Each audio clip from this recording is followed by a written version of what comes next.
Flix with the Hicks, where we tell you about the movies. We tell you if they're great or if they really stink. Now it's time to start the show. Yeah, now it's time to go. Guess what? It's Flix with the Hicks. Hey folks, welcome to another episode of Flix with the Hicks, where each episode we review two movies that we recently saw on DVD, so they're available. You can buy them if you want or rent them. I don't think they rent movies anymore. Stream them. I guess. And we always pick the best movie that we recently saw and the worst movie that we recently saw. And today I got tasked with picking the worst movie. Yeah. And the worst movie that we've recently seen is License to Wed. It came out in 2007, and it stars Mandy Moore, John Krasinski, and Robin Williams. Mm-hmm. It had a budget of $35 million. It grossed $70 million, so it did make money. Right? It doubled the budget. Yeah, pretty much. But basically, it's about two characters, Mandy Moore and John Krasinski, who decide to get married. They meet up at like a coffee shop. Yeah, but they end up deciding to get married. Right. And the one request that the bride has, played by Mandy Moore, is that she wants to get married in her childhood church. The priest of the church is Robin Williams. I love the guy. Yeah, I do too. And that's what really disappointed me in this film, because this was probably the most over-the-top character that Robin Williams ever played. And not in a good way. Yeah. He was kind of obnoxious through the whole thing. But basically, when they went to reserve the church, they found out that there was a 2-year wait to get married. And they didn't want to wait.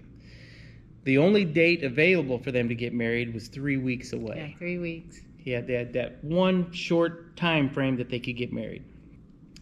So they agreed to the date. Mm-hmm. And Robin Williams told them that the only way that he would marry them is if he put them through a marriage preparation school, basically, or course. And they had to abide by all the rules, which included no sex from that point until after they got married. Mm-hmm. And Robin Williams went to an extreme effort to make sure that they followed all the rules. So it wasn't just puppy love, or just like, they wanted to make sure that they could get along and make it last forever, right? Yeah, but he went to an extreme of literally spying on them, bugging their apartment to make sure that they did and didn't do all the things that he said. And gave them twin baby robots. Yes. Stuff like that. See how they were going to handle children. Yeah, it's ridiculous. It was ridiculous. And there was some funny scenes in it. Mm-hmm. There really was. Yeah. But it just didn't translate into a good film to follow. Mm-hmm. And Robin Williams, you know how over the top he can play a character. Mm-hmm. And this was far and above his other characters that he had played where he was over the top. And he had he had a kid. Robin Williams had one of the kids that was in the church that was helping him spy on the couple. Mm-hmm. And the kid was just as over the top as Robin Williams was. Mm-hmm.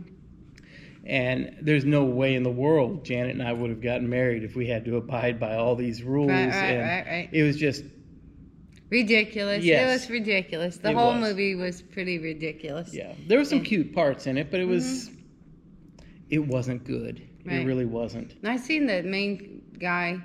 I saw him in like As the World Turns or something like that way back. But and the girl Mandy Moore.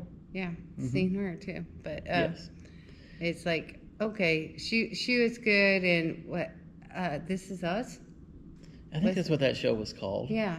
The TV series. Yeah. And she was very good in that. Yeah, and she was a child singing sensation, and Mm-hmm. yeah. But the movie wasn't good in my opinion. It just ridiculous scenario. Robin Williams is like forcing that character. Mm-hmm. It didn't feel like he was acting natural because it was really a stupid role. And it was almost as if the priest who was going to marry you was against marriage. It was literally like he was trying to destroy the relationship. Right. And I took it that way. I'm sure that the groom took it that way. Oh yeah. And anyhow, it just wasn't good. It really wasn't wasn't. I would give this film 0 to 100. I'm going to be generous. I would give it a 20. See, I was saying 20. See, I had my two fingers up. I was saying 20. Yeah. About 20. You know, it had some funny parts, but that's about, you know. It was one of those films where I really like Robin Williams when he plays a serious character. I did. Mm-hmm.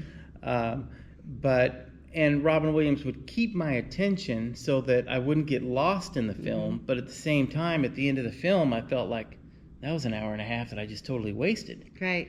You know, right. just So, yeah. So you want to tell us what Okay. your best movie that we recently saw was? All right. Taken. The one in 2008. The first Taken. Because there's a 2012, 2000 and, let's see, 14, and then there was a series. Because it was good. It was good. Liam Neeson was great. Maggie Grace was awesome. The plot was, he's divorced. He has a 17-year-old daughter. He's trying to reconnect with her, and they're becoming pretty close again. And he had found out that she wants to go to Paris with her best friend Amanda, to see Paris and, you know, all that. Well, that was a lie. They're going to be like roadie girls for the U2, you know, group. Tour and that type of thing. But he didn't know that. But he finally says, well, just be careful, be safe, you know. And they had it supposedly lined out where they're going to stay and all this. Well, they got into the car with a guy named Peter that offered them a ride. And when they get to an apartment, anyway, she gets kidnapped. The other girl, they get kidnapped into a sex trafficking thing through Albania. Yeah. So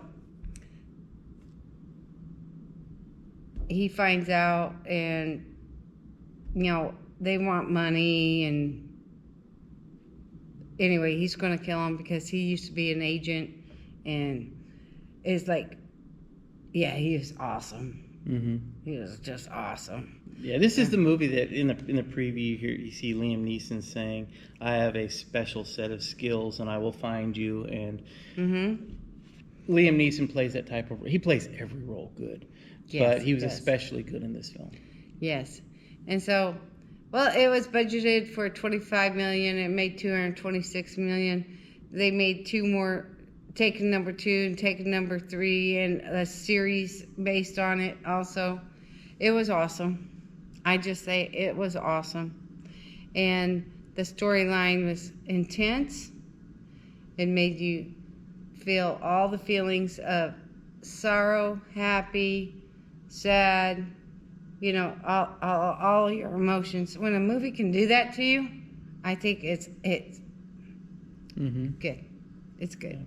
And, you know, he had 96 hours to comply and stuff. He just said, well, if I don't get my daughter back, I'll kill you.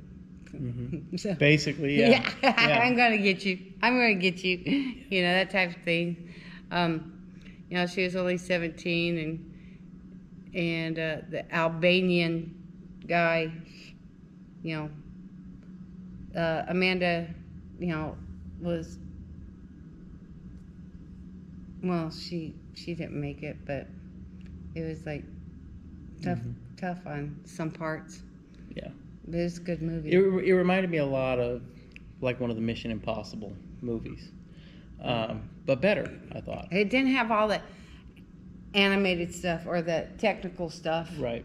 Which, Mission Impossible, you got all the stuff flying and all this and all that and all that. But it takes you on a wild ride from start to finish. Yeah, it does.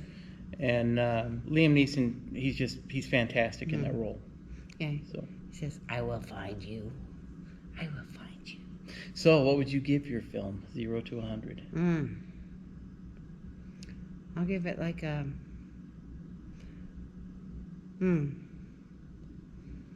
93. It's a keeper. It's a keeper for me. Mm-hmm. Yeah, and I want to see the others. And I want to go ahead and check out the series, too. I think I remember a little bit of the series. But that was 2008, you guys. I'm old. I can't remember this shit. this stuff. I would give that film, I'd give it an 88. I thought it was really good, too. Yeah. I really did. Yeah. So I think taken from 2008, the original one, I thought it was awesome. And I think Liam did an awesome job. Maggie did an awesome job. Her name was Kim. His girlfriend was Amanda. And you can, teenagers, they do that. They'll stay at a friend's house. And actually, they're going to a party with a bunch of guys. Yeah, they the whole do idea, all that stuff. The whole idea is to make your parents feel like you're in a safe place with safe people. And you're being a responsible teenager, When really... You're just out there to have fun. Yeah. Yeah. Well. So anyhow, we hope you enjoyed this episode of Flix with the Hicks. If you did, please hit the like button, the subscribe button, hit the little bell down in the corner for notifications. And until next time, go see a good film.